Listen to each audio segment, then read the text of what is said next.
I love Super Mario Maker, and I know I'm not the only one that has the same feeling for this game. Being able to create your own unique Mario levels after years and years of playing official 2D Mario games felt like breaking the rules, but in a good way.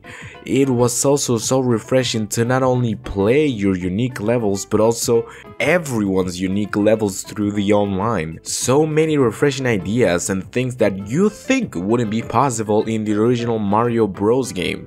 But is it just that? A Mario game editor where you get to create Mario levels in 4 styles and also see the originality of people through their levels? Well, hello amigos, and welcome to a Super Mario Maker retrospective.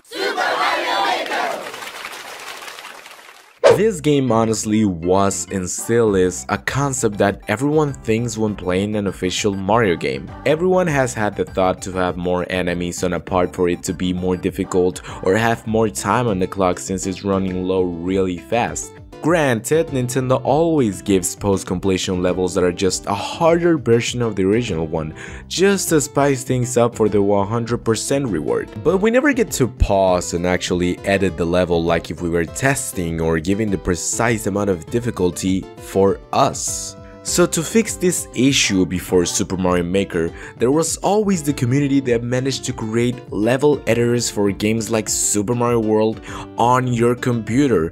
It was a dream come true. A game with so many gimmicks and so much potential for new adventures was finally going to get drained to the very last bit.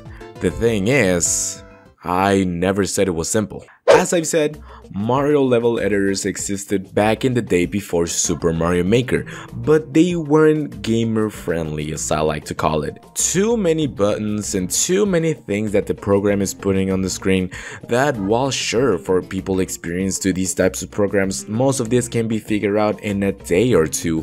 For a person that just wants to create an original Super Mario World level, the excitement is brought down due to the lack of a presentation of a Mario level editor. Like, look, I get it. It does the job, alright? But couldn't you do it a little bit more friendly for little Dovetto? So yes, Mario level editors existed, but they were honestly somewhat hard to get a grasp on the things that you were doing.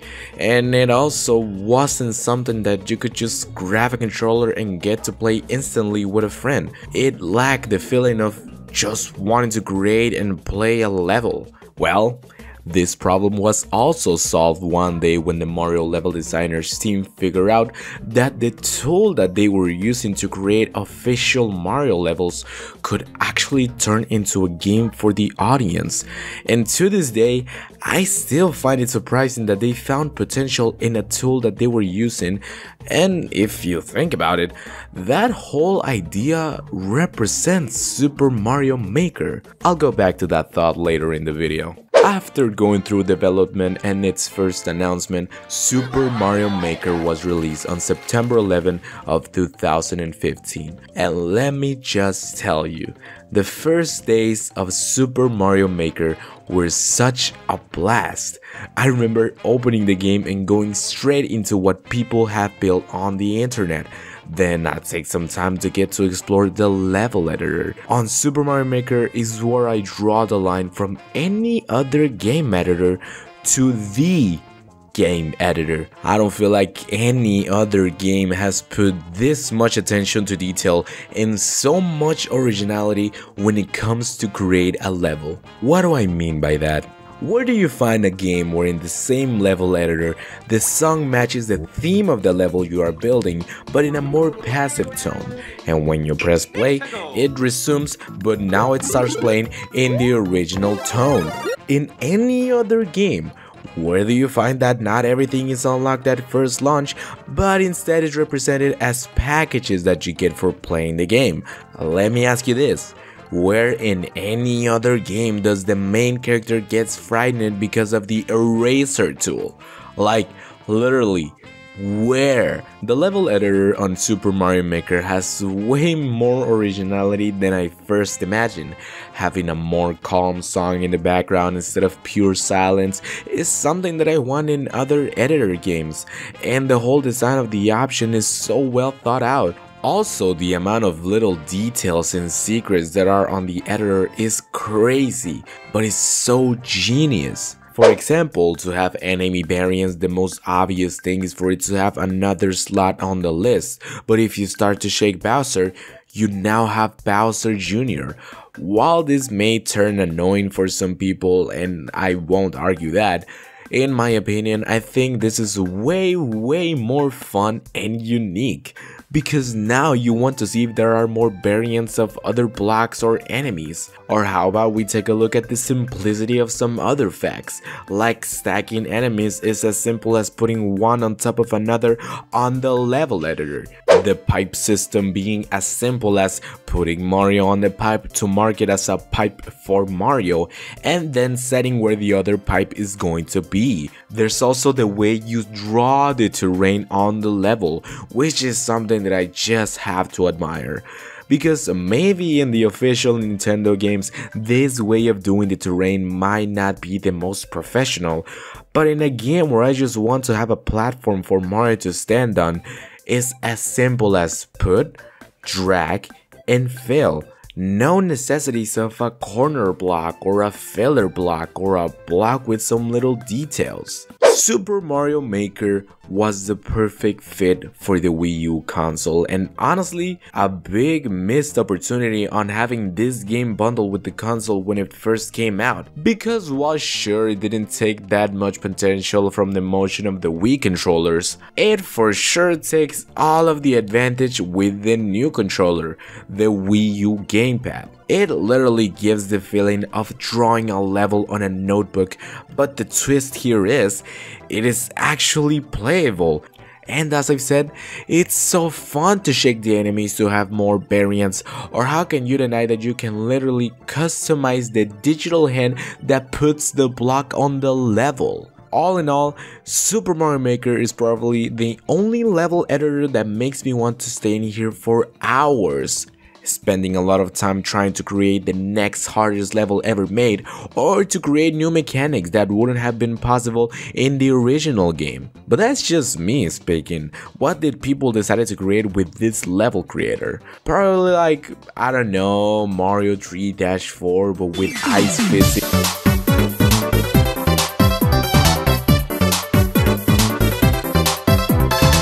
I don't think Nintendo was ready to receive all of this creativity for this game. Tennis in the original Super Mario, music levels that with the amount of limitations Super Mario Maker had, the rhythm is surprisingly spot on, and a calculator. How do people come...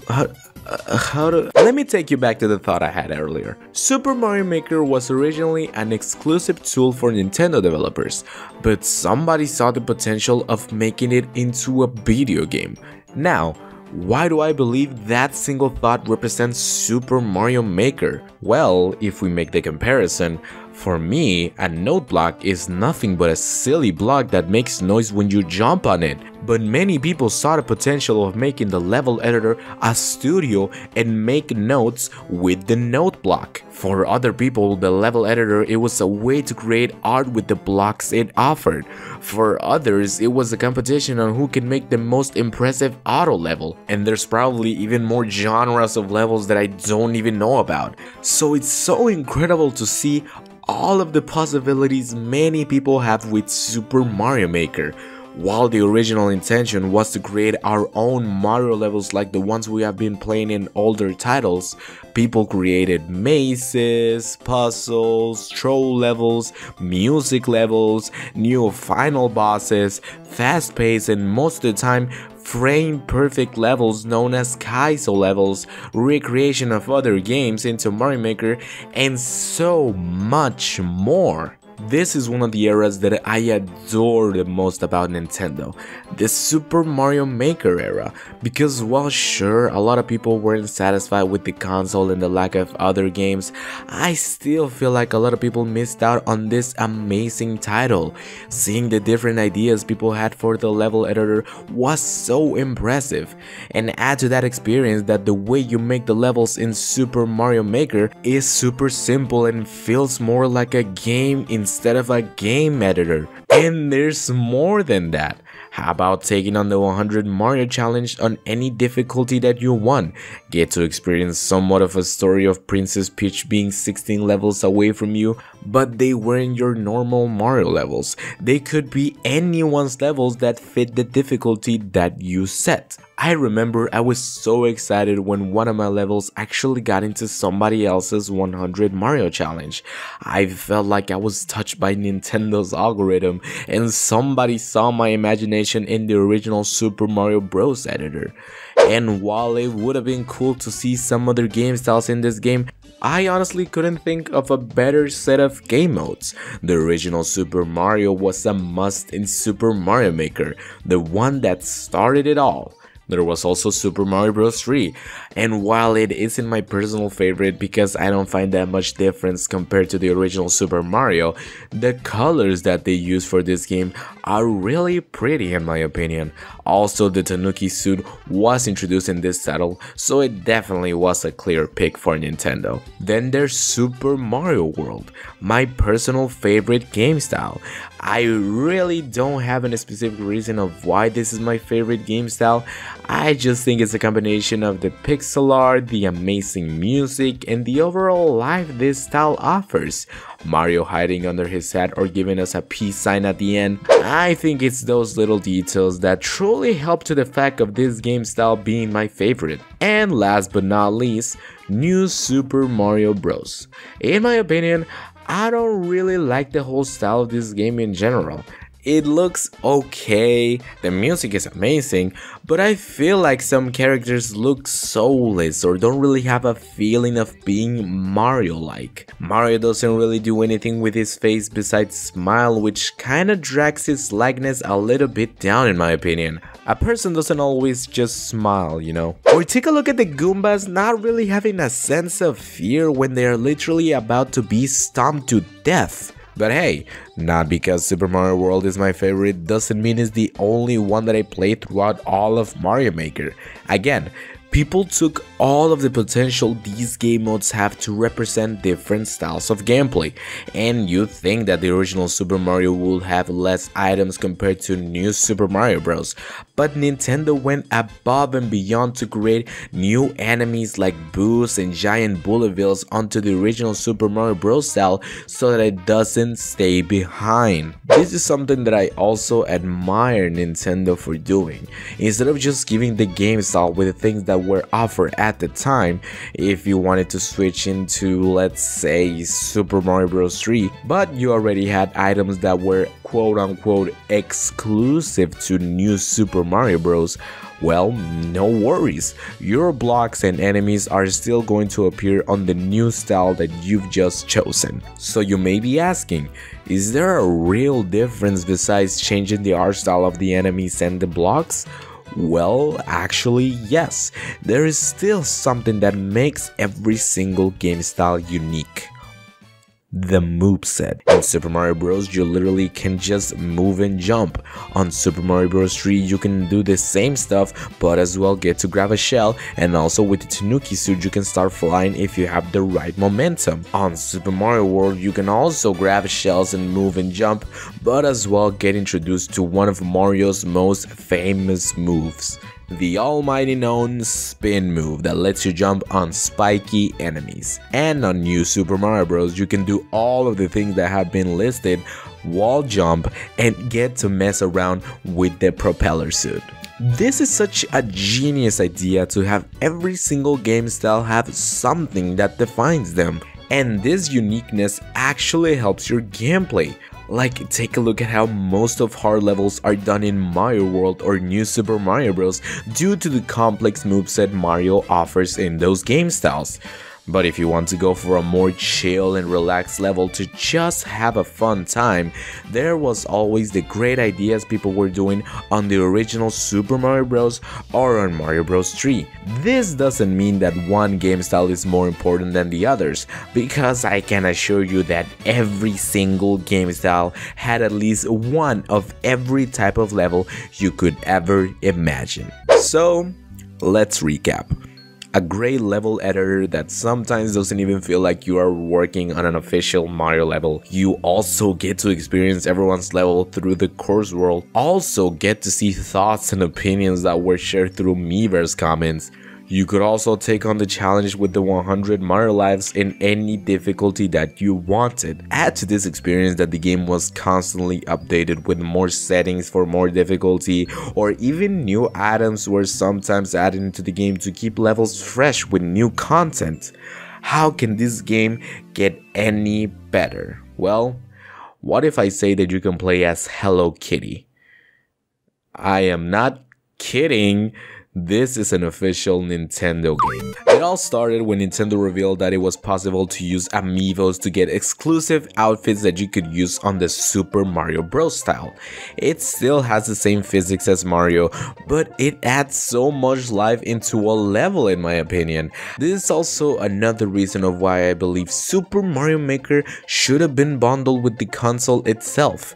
The amiibo function on this game is one that's obvious to many people, but still manages its way to be resembling. It wasn't the most groundbreaking discovery to add customs related to the amiibos, but as I've said, it's so cool to see my favorite characters playing levels in the original Super Mario Bros. Style. And as well, the sound effects and a little animation is also added as a way to make it feel you're actually playing the character instead of being a custom for Mario. But hey, there was never a Hello Kitty amiibo, was there? How did she get added into the game? Well, with the constant updates the game was getting, Nintendo for some reason started to add famous characters into the custom area as well. I'm talking the famous Trio Baby Metal made an appearance, Hello Kitty and My Melody also made an appearance, Brain Age made an appearance, Mario in a Mercedes made an appearance, volleyball player from the very acclaimed and well-known video game Volleyball made an appearance, and I can seriously go on and on about the amount of characters that were added into the customs of Super Mario Maker. Like, it doesn't compare to the roster of Super Smash Bros. Ultimate if we're talking about the true weirdest mashup of all time. But even though they were weird, even though it didn't affect that much gameplay wise, it still added more originality into levels that people were making. Some levels were specifically built around playing with the costume on, and that's so surprising. They managed to make Super Mario Bros. Feel like another game. This feature alone would have extended the lifespan of Super Mario Maker for a considerable time in my opinion. It's so cool that each one got its own representation in the Super Mario Bros. Style, and while it would have been cool to have this feature on the other modes, that would have also turned out for months and months of endless work. Still, this game managed to shine through the darkness of this Nintendo era. It kinda gave the same result that Mario Kart 8 did. People bought the Wii U just to make their own Mario levels. I know damn well it worked for me. And with a little bit more than 4 million copies sold worldwide, this game sets itself as more than a level creator. I love every single detail that's hidden on this game. I love the community that was built around this game, and to think that every single level that was on this game was built by somebody around the world is mind-blowing. It was a way to express your ideas about gaming into the world. Get to make what is the best level for you. Even if it was a troll level, even if it was just a walk to the flagpole, even if it was just going to get fast food meals, it was an amazing time to have a Wii U with Super Mario Maker on it. In my opinion, I much rather prefer this release over the second one on the Nintendo Switch. And don't get me wrong, Super Mario Maker 2 is equally good gameplay wise with the many more enemies and gimmicks it offers, but all of the magic that was built around playing with the Wii U and the Wii U gamepad vanished when it came to the Nintendo Switch. There was no feeling left of drawing your level in a notebook and instantly playing it. It was now more so looking at the screen till you felt good about it. No amiibo feature or custom feature to play as Shaun the Sheep. only one new extra game style was added into the list. Which, okay, Super Mario 3D World is a really cool game style, but I feel like we could have gotten more game style to extend this idea of creating Mario levels even further. No little details or secrets in the level editor that added so much personality when creating a level. And well, at the end of the day, it's a good release, but it's just missing all of those little details that made the first one so likable. Well, let's not be sad that it ended. Let's be grateful because it happened.